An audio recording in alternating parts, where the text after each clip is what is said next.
Hai Twips, selamat datang di channel Movie Strike. Apa kabar? Semoga dalam keadaan sehat dan baik-baik aja ya. Kali ini kita akan membahas film dengan judul The Grand Chef 2 Kimchi Battle.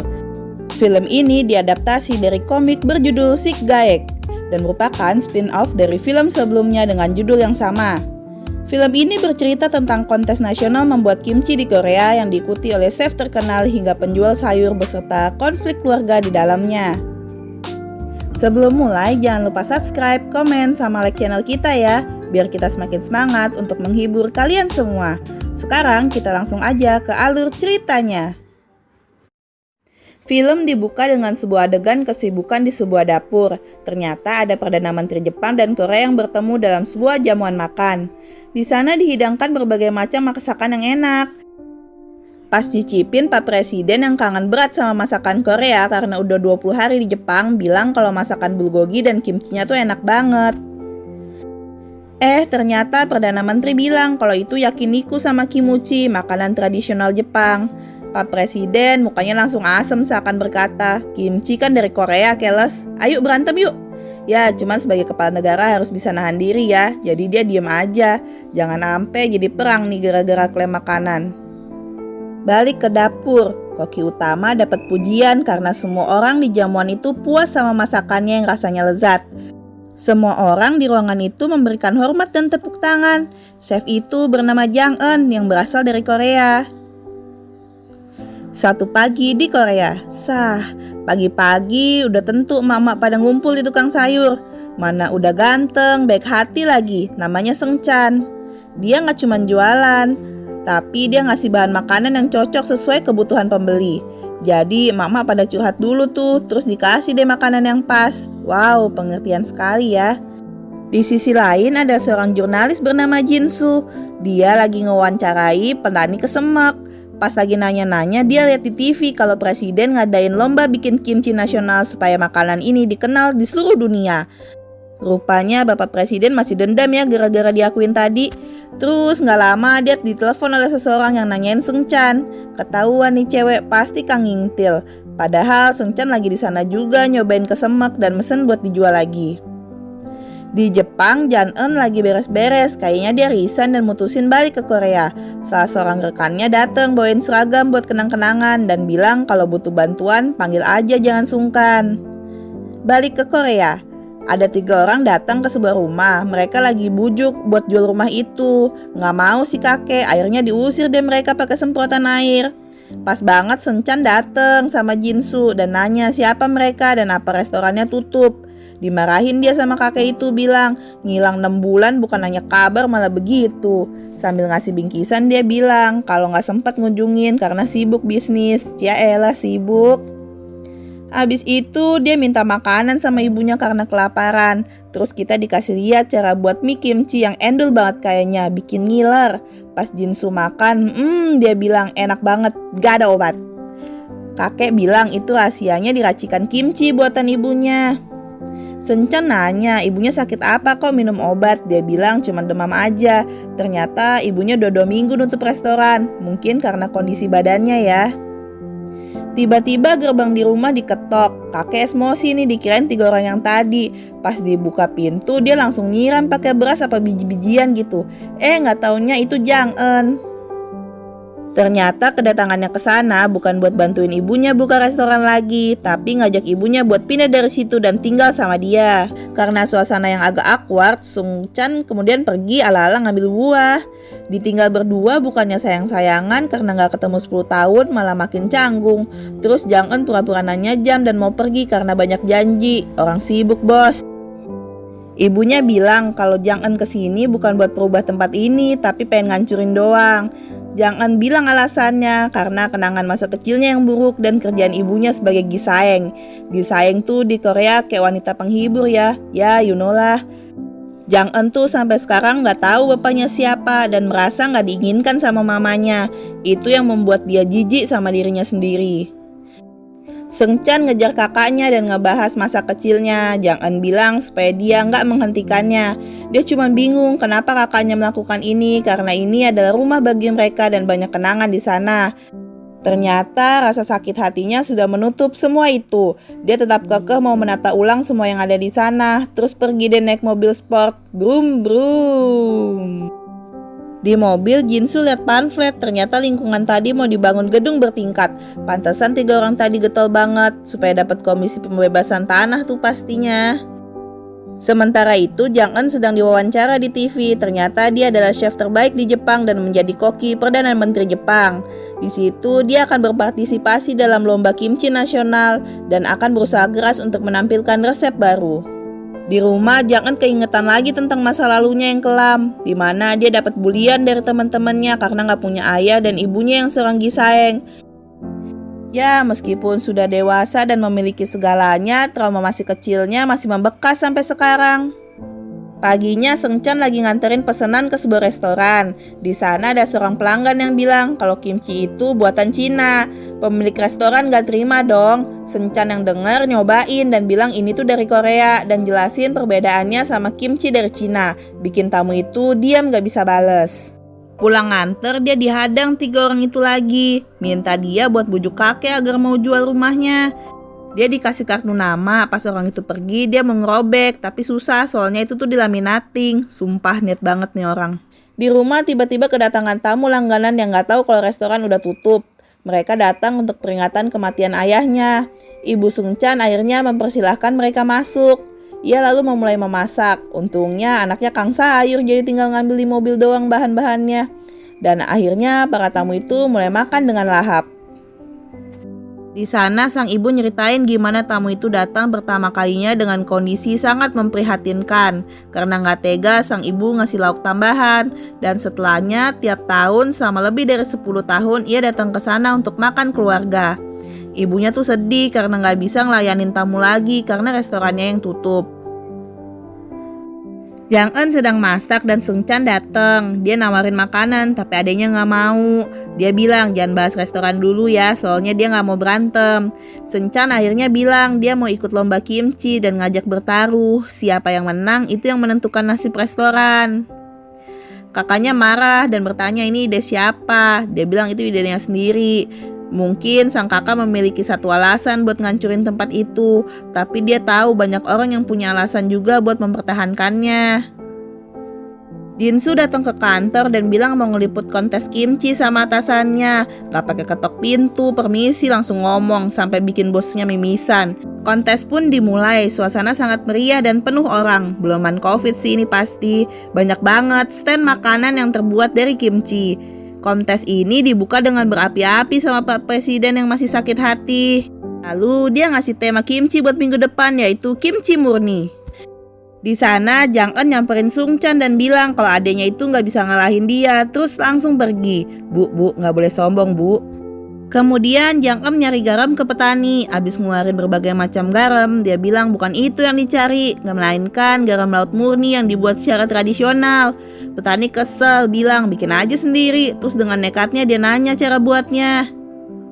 Di sini kita bakal lihat proses Jang Eun bikin garam. Kasian, kayaknya berat banget ya jadi petani garam. Gak tega, akhirnya bapak tadi minjemin sapi buat ngebajak tambaknya dan ngebantuin dia. Akhirnya air laut kesaring dan dia masak dia sampai ngantuk-ngantuk. Dan walah, jadi deh. Di rumahnya Seung-chan lagi nyoba bikin bumbu kimchi tapi salah terus, akhirnya dibuang.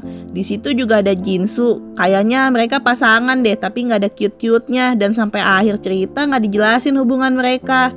Jinsu bilang supaya pakai garam yang dia beli, tapi Seung-chan bilang nggak mungkin pakai garam biasa buat lomba kayak gini. Dan perlombaan pun dimulai. Peserta lomba dikasih waktu 2 jam buat bikin kimchi putih. Terus kita dikasih lihat cuplikan-cuplikan cara bikin kimchi para peserta. 2 jam udah berlalu, saatnya penilaian. Juri sampai ke meja Jang Eun. Dia buat kimchi jadi appetizer dengan gabungan bahan barat agar bisa diterima internasional. Reaksi juri sangat terpana dengan rasa dan kenyataan kalau garamnya dia buat sendiri. Lalu juri datang ke meja Seung-chan. Ternyata dia bikin kimchi dari kecap asin, bukan pakai garam kayak orang lain. Juri nyicipin dan berkomentar kalau rasanya sangat kaya dan lezat. Lalu hasil penilaian muncul dan Seung-chan berada di posisi pertama disusul oleh Jang Eun. Dan lomba pun akan dimulai lagi minggu depan. Pas ngelihat hasilnya, Jang Eun pergi dengan kesal sambil ngeliatin Seung-chan. Di rumah, ibunya memberi ucapan selamat karena udah menang. Ia berkata kalau Jang Eun emang pinter masak dari kecil, tapi Seung-chan punya poin lebih. Tapi dia punya kekurangan. Saat ibunya mau jelasin kekurangannya, Jin-soo udah keburu datang dan ngajak berangkat. Secara perjalanan mereka jauh. Mereka pun pamit dan pergi ke Laut Timur. Di sana mereka mampir ke pasar ikan. Ternyata mereka mau nyari kepiting gede buat ditaruh di kimchi. Pas udah dapet, tiba-tiba seorang nenek datang dan ngambil semua kepiting. Jin-soo kenalin Pak Kim, orang yang kerja sama petani kesemek. Ia lalu nganter mereka ke salah satu restoran enak di sana dan langsung pergi.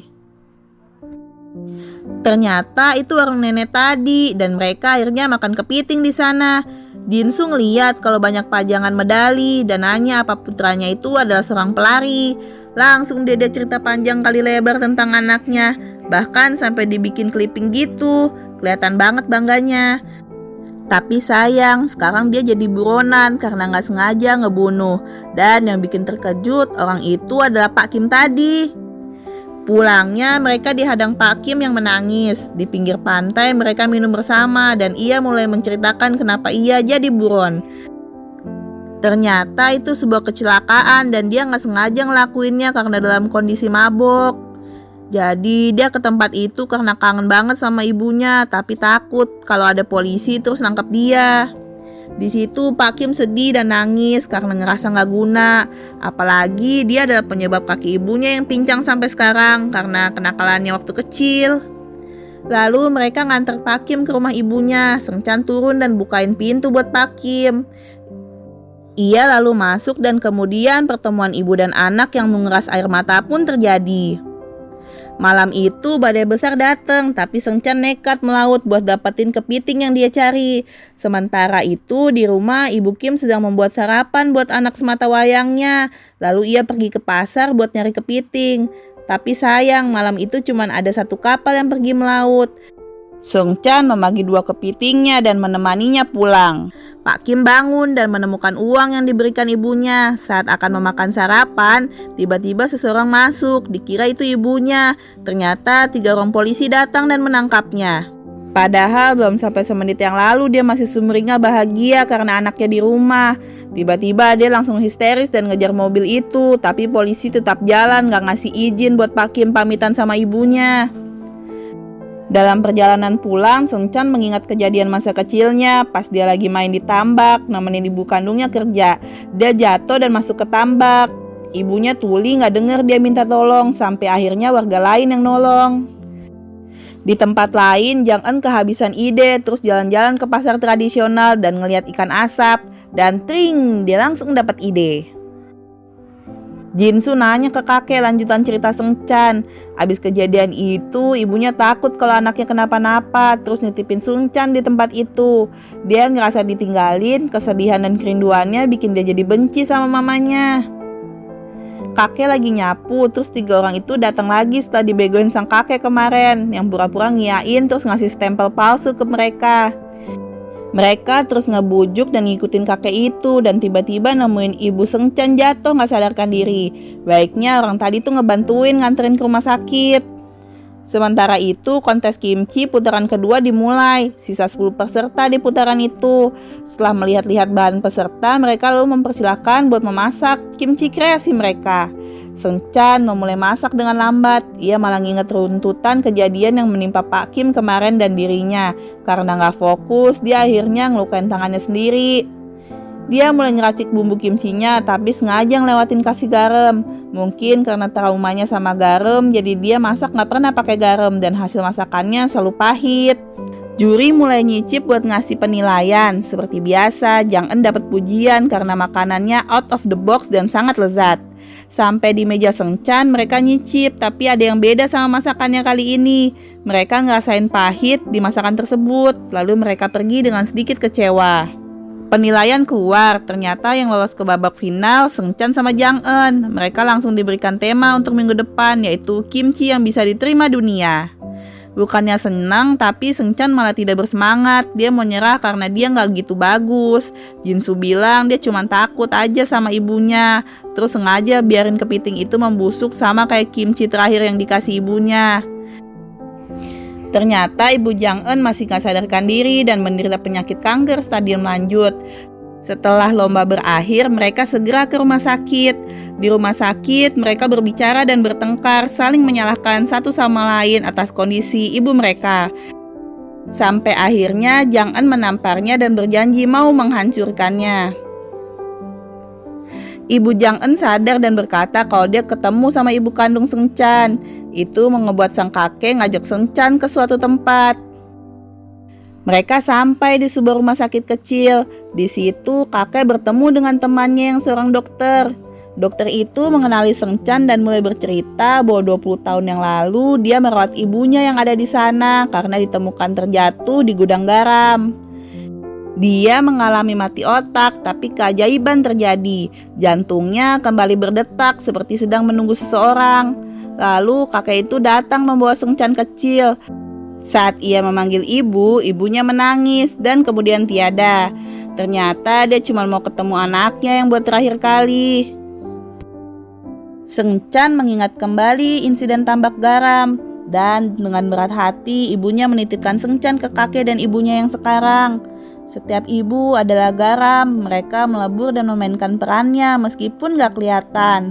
Akhirnya Sengcan menyadari dan memaafkan ibunya serta dirinya sendiri. Di rumah, Jang Eun mengadakan jamuan pada orang asing untuk ngetes menu kimchinya bisa diterima nggak. Datang juga rekan kerjanya yang dari Jepang. Di situ dia bilang masakannya luar biasa enak dan sempurna, tapi nggak ada hatinya di sana. Jang Eun pun berterima kasih atas advice-nya. 3 orang yang biasa ngerayu buat jual rumah diam-diam nyelinap masuk buat nemuin stempel. Sementara itu kontes kimchi udah memasuki ronde terakhir. Masing-masing membawa resep masakannya sendiri. Dan dalam waktu 2 jam mereka memasak kimchinya. Mereka mulai memilih bahan dan mengolahnya. Setelah memotong sana sini, mereka mulai meracik bumbu kimchinya. Sengcan akhirnya udah bisa dong nambahin garam. Sementara di rumah 3 orang itu malah nonton kontes sambil minum soju dan makan kimchi. Di sana pria itu memakannya dan seperti merasakan masakan ibunya. Pak maling kok kimchi. Balik lagi ke kontes. Mereka mulai penjurian. Saat akan mencicipi, ternyata Jang Eun dan Sengcan sudah nyiapin kimchi yang sudah difermentasi. Juri bilang kalau rasa kimchi mereka berdua tuh sama persis. Nggak percaya, Jang Eun lalu datang dan mencobanya sendiri. Mereka tatap-tatapan dan merasa heran kenapa rasanya bisa sama. Sengcan lalu bilang kalau ini kimchi kayak buatan ibu. Ia menjelaskan bahan-bahan membuat kimchi yang dipilih terbaik untuk mengajarkan rasa sama Jang Eun. Tapi ada satu resep yang berbeda dari biasanya. Ibunya selalu nambahin kayu manis karena bagus untuk kondisi Jang Eun yang sering kedinginan. Resep kimchi itu adalah bukti tanda sayang ibunya kepada Jang Eun. Ia pun tersadar dan menangis menyesali semuanya. Sang ibu yang menonton dari rumah sakit pun meneteskan air mata. Akhirnya mereka berdamai dengan keadaan. Tak lama berselang, ibu mereka akhirnya meninggal dunia dengan damai. Jang Eun membakar baju-baju ibunya dan menyisakan satu untuknya. Ia meminta maaf karena telah menjadi anak yang gak berbakti. Jang Eun dan Sungwon memutuskan untuk membuka kembali restoran dan hari ini adalah hari peresmiannya. Pria yang dari awal film ngebujuk buat ngejual rumah malah datang bawa karangan bunga besar dan mereka pun tertawa bersama. Di akhir film, Jang Eun dan Sengcan memasak untuk restoran dan film pun selesai. Terima kasih udah nonton film ini sampai selesai. Jangan lupa subscribe, like, dan komen channel ini. Sampai jumpa di video selanjutnya. Bye-bye.